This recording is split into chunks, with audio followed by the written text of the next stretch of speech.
இங்க வந்து அம்மாள் வந்து வளையலுக்கு ஆசைப்பட்டு வந்ததுனால வளையல் வாங்கி சாத்திட்டு எந்த ஒரு காரியம் வேணாலும் வேண்டிய காரியம் நடக்குங்கிறது ஒரு விசேஷம். வைகாசி மாசம் அமாவாசைன்னு ஒரு முதல் வெள்ளிக்கிழமை சமயபுரத்துல இருந்து எழுந்தருளி ஆகாய மார்க்கமா நீர் சொர்க்கமா அம்மாள் வந்து இங்க வந்து காட்சி தரதா ஐதீகம். அம்பாள் ஆகாய மார்க்கமா வந்ததுனால அம்பாள் பேர் ஆகாச மாரியம்ன்றதுனால அம்பாள் வந்து கூரையில தான் இருப்பேங்கிறது ஐதீகம்.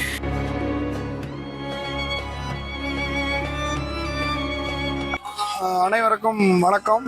இது வந்து நாச்சியார் கோயில் கும்பகோணத்திலேருந்து திருவாரூர் செல்லும் வாழையில் 10 கிலோமீட்டர் தொலைவில் நாச்சியார் கோயிலுங்கிற கிராமத்தில் அருள்மிகு ஆகாச மாரியம்மன் அம்பாள் வந்து இங்கே வீட்டிருக்காங்க. அம்பாள் வந்து வைகாசி மாதம் அமாவாசையிலேருந்து வர முதல் வெள்ளிக்கிழமை சமயபுரத்துலேருந்து எழுந்தருளி அம்பாள் வந்து இங்கே 13 நாள் உற்சவம் காட்சி தந்து திரும்ப சமயபுரமே போகிறது தான் ஐதீகம். அந்த காலத்தில் வளையல் வியாபாரத்துக்கு இங்கேருந்து இந்த ஊர்லேருந்து வளையல் வியாபாரத்துக்காண்டி சமயபுரம் போனப்போ அம்பாள் வந்து சின்ன குழந்தையா உருமாறி தாத்தா எனக்கு வளையல் போட்டு விடுங்கன்னு சொன்னதாகும். அந்த வளையலுக்கு ஆசைப்பட்டு அம்பாள் வந்து சின்ன குழந்தையா உருமாறி தாத்தா எனக்கு வளையல் போட்டுருன்னு சொல்லி அந்த வளையலுக்கு ஆசைப்பட்டு அம்பாள் வந்து வைகாசி மாதம் அமாவாசைன்னு ஒரு முதல் வெள்ளிக்கிழமை சமயபுரத்துல இருந்து எழுந்தருளி ஆகாய மார்க்கமா நீர் சொர்க்கமா அம்பாள் வந்து இங்கே வந்து காட்சி தரதா ஐதீகம். அம்பாள் வந்து இப்போ ஒரு கோயிலில் உற்சவம்னா அந்த கோயிலில் அலங்காரம் பண்ணி வீதி உலா வர்றது தான் ரெகுலராக வழக்கமாக இருக்கும். ஒரு கோயிலில் உற்சவம் நடக்குதுன்னா இங்கே வந்து எப்படின்னா அம்பாள் வந்து சமயபுரத்துலேருந்து வர்றதுனால இங்கேருந்து யானை கரகம் புஷ்ப பல்லாக்கு இந்த வளையல்காரவங்க அந்த வளையல் எடுத்துக்கிட்டு சமயபுரம் போகிற மாதிரி இங்கேருந்து 1 கிலோமீட்டரில் திருநாரையூர் செங்கலநீர் விநாயகர் கோயிலில் அம்பாளை உருவகம் பண்ணி வச்சுருப்பாங்க. பக்கத்தில் அரசலாற்றில் அம்பாளை உருவகம் பண்ணுற கடஸ்தாபனம் தான். அம்பாளுக்கு உருவமோ சிலையோ எதுவுமே கிடையாது, கடத்தை வச்சு உருவகம் பண்ணுறது தான். இங்கே வந்து அம்பாளுக்கு உருவமோ சிலையோ எதுவுமே கிடையாது, கடத்தை வச்சு உருவம் பண்ணுறதுனால அந்த கடத்தில் பக்கத்தில் ஒரு அரசலாற்றில் நீர் எடுத்து அம்பாளை வந்து செங்கலநீர் விநாயகர் கோயிலில் திருநாரையூரில் அம்பாளை உருவம் பண்ணி வச்சுருப்பாங்க.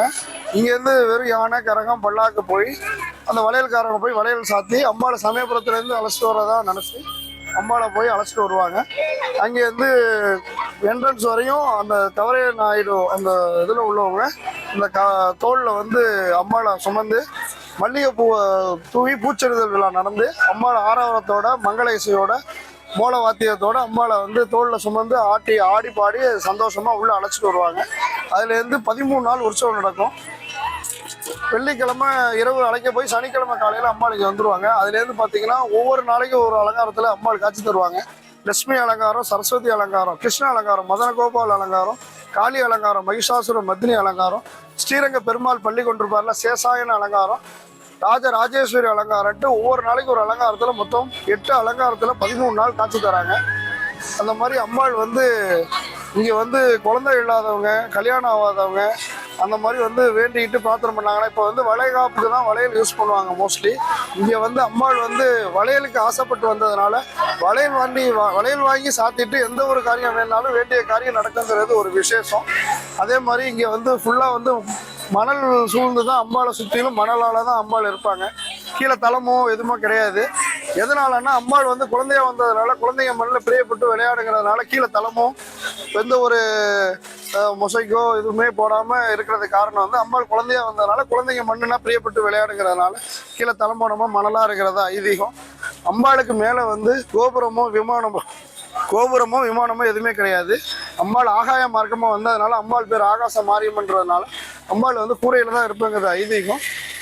இங்கே வந்து அரசனும் வேம்பும் சேர்ந்தாப்புல இங்கே அம்பாள் சன்னதிக்கு நேராக இருக்குது. குழந்தை இல்லாதவங்க அமாவாசை காலத்தில் காலையில் பிரம்ம முகூர்த்தத்தில் 4 to 6 ஒரு 108 முறை வளம் வந்தாங்கன்னா குழந்தை இல்லாதவங்களுக்கு குழந்தை பாக்கியம் நடக்குங்கிறது ஒரு விசேஷம்.